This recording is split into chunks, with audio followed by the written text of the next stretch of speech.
Bismillahirrahmanirrahim. Assalamualaikum warahmatullahi wabarakatuh. Alhamdulillahilladzi ja'ala as-siyama junnatan lis-sha'imina minan nar wa ziyadatan fil ajri wal ifdal. Asyhadu an la ilaha illallahul kabirul muta'al wa asyhadu anna Muhammadan abduhu wa rasuluh. Khairu man shalla li rabbih wa sham wa qam wa qara'a al-Qur'an, amma ba'd. Bulan Ramadan adalah bulan yang penuh kebaikan dan pahala. Akan tetapi ada beberapa golongan orang yang merugi di bulan Ramadan. Bulan Ramadan adalah salah satu bulan yang mewajibkan seluruh umat Islam melakukan puasa wajib Ramadan. Tujuannya adalah agar orang-orang semakin bertakwa kepada Allah Subhanahu wa Ta'ala. Bulan Ramadan adalah bulan yang paling utama, yang di dalamnya ada satu malam yang lebih baik dari 1000 bulan. Bulan Ramadan adalah pintu-pintu neraka ditutup, pintu-pintu surga dibuka.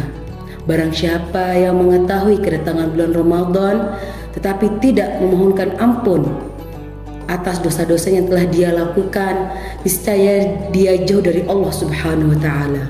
Wal'iyadzubillah. Meski demikian, pada bulan Ramadan ini ada beberapa orang yang merugi di bulan Ramadan. Siapa sajakah mereka? Yang pertama, orang yang hanya mendapatkan rasa lapar dan haus. Golongan orang tersebut adalah mereka yang berpuasa, akan tetapi tidak mendapatkan kebaikan dan pahala apapun kecuali rasa lapar dan dahaga. Sebagaimana disebutkan dalam hadis riwayat Ahmad dan Ibnu Majah, Rasulullah SAW pernah bersabda, banyak sekali orang berpuasa, tapi yang mereka dapat hanya rasa lapar dan haus.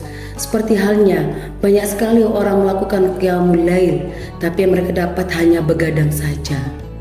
Maka orang-orang yang merugi, yang hanya mendapatkan rasa lapar dan dahaga saja di bulan Ramadan itu adalah mereka tetap melakukan maksiat dan melakukan hal-hal yang dilarang oleh Allah Subhanahu wa Ta'ala. Meskipun dia sudah tahu apa yang dia perbuat adalah hal yang merupakan perbuatan yang tidak baik, sekalipun dia sedang berpuasa juga, maka puasa itu hanya yang dia dapat adalah rasa lapar dan dahaga saja. Namun golongan orang yang kedua adalah orang yang tidak bisa menahan lisannya.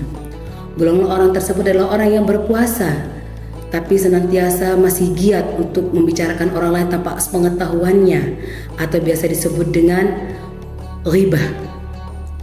Disebutkan dalam sebuah hadis yang diriwayatkan oleh Ahmad, ada 2 orang wanita yang berpuasa pada zaman Rasulullah.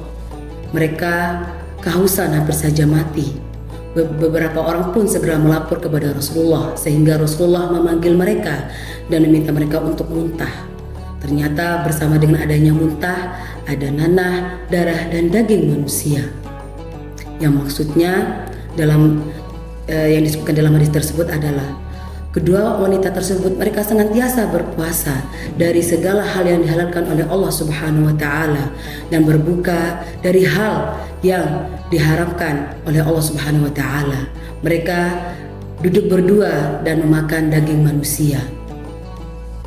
Maksudnya, wahai hadirin hadirat yang dirahmati Allah Subhanahu wa Ta'ala, mari kita bersama menjaga lisan kita agar untuk tidak senantiasa terus giat menggunjing, menggibah, dan membicarakan tentang orang lain.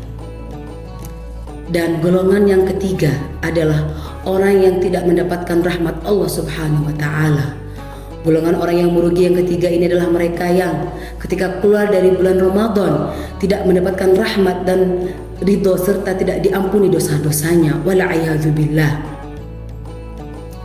Lalu kemudian Allah telah menghimbau hambanya bahwasanya Allah Subhanahu wa Ta'ala telah memperingatkan para hambanya untuk perlihatkanlah kebaikan dari diri kalian itu kepada Allah Subhanahu wa Ta'ala, karena bahwa sesungguhnya orang yang celaka itu orang yang terhalang di bulan itu dari rahmatnya Allah Subhanahu wa Ta'ala. Fa ahsinul amala fihi warhabu al-fitr waz-dzunub. Wallahu a'lam bis-shawab. Assalamualaikum warahmatullahi wabarakatuh.